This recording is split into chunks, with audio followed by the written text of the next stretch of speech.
Hello, welcome to the latest news update of USA News Post. The breaking news is Stephen Colbert on Biden, a day older, but resolute in continuing his campaign. Late-night hosts discuss Donald Trump's potential running mates, Joe Biden's efforts to reassure voters post-debate, and the far-right Project 2025 manifesto. Stephen Colbert, who will Donald Trump choose as his running mate?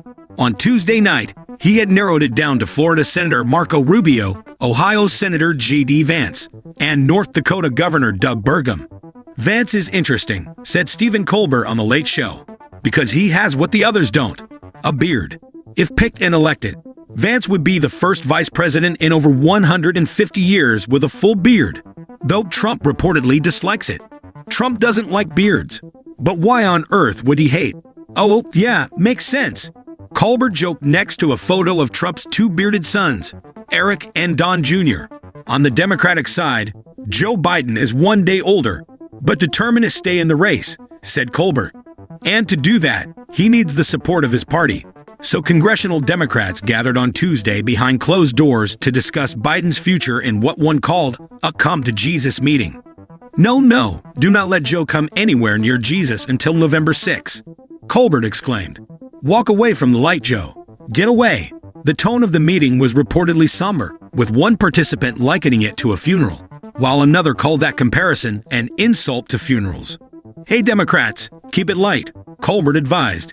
An insult to funerals is not a rallying cry, but it is the tagline for Pizza Hut's new meat lover's coffin. Seth Meyers. On Monday, the White House physician, Dr. Kevin O'Connor, said Biden was not displaying signs of Parkinson's disease. Yep, that's where we are right now. That's the good news. Seth Meyers lamented on late night. Throw it on a bumper sticker. In other election news, Trump tried to distance himself from the far-right blueprint known as Project 2025, saying on Truth Social, "I know nothing about Project 2025. I have no idea who's behind it." Here's the thing. When Trump is pretending to know something, he's a pretty good liar, said Meyers. But when he's pretending he doesn't know something, he's a terrible liar. Remember when he pretended not to know that Ruth Bader Ginsburg had died? So yeah, he knows all about Project 2025, he added. The disgraced Fyre Festival founder Billy McFarland is reportedly now working for the Trump campaign, which is the first good news Biden has gotten in weeks, Meyers quipped. Biden criticized Trump during an interview on Monday by saying he makes George Wallace look like a patriot. That's right, he's fighting those age allegations with a joke about the governor of Alabama in 1963. Meyers laughed. Biden also joined his campaign's National Finance Committee conference call, and, for a guy his age, joining a conference call is a pretty decent cognitive test. Meyers noted. In a separate call with donors, Biden said he was done talking about the debate.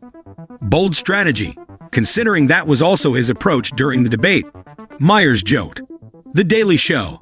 Guest hosts DZ Liddick and Jordan Klepper examined Project 2025, a 900-page document from a right-wing think tank that Liddick described as basically conservative fan fiction, which could very well become fan reality. It's full of terrifying proposals that range from burning more fossil fuels to outlawing pornography, she explained. Which is bad news for people who like to masturbate and horrible news for people who like to masturbate to our flourishing coral reefs.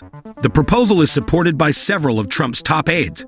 But apparently it's getting a little too controversial for Trump now, said Liddick, because he's running away from it like it's a disabled veteran who wants a selfie.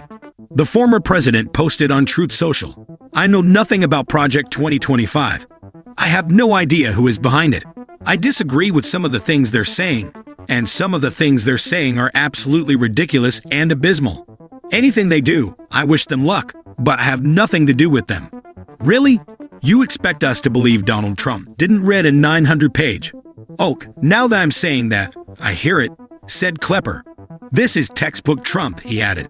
He hides his dog whistles next to some plausible deniability. Every tweet is like a Cheesecake Factory menu, you know? There's something for everybody, and he doesn't mind if it's full of contradictions.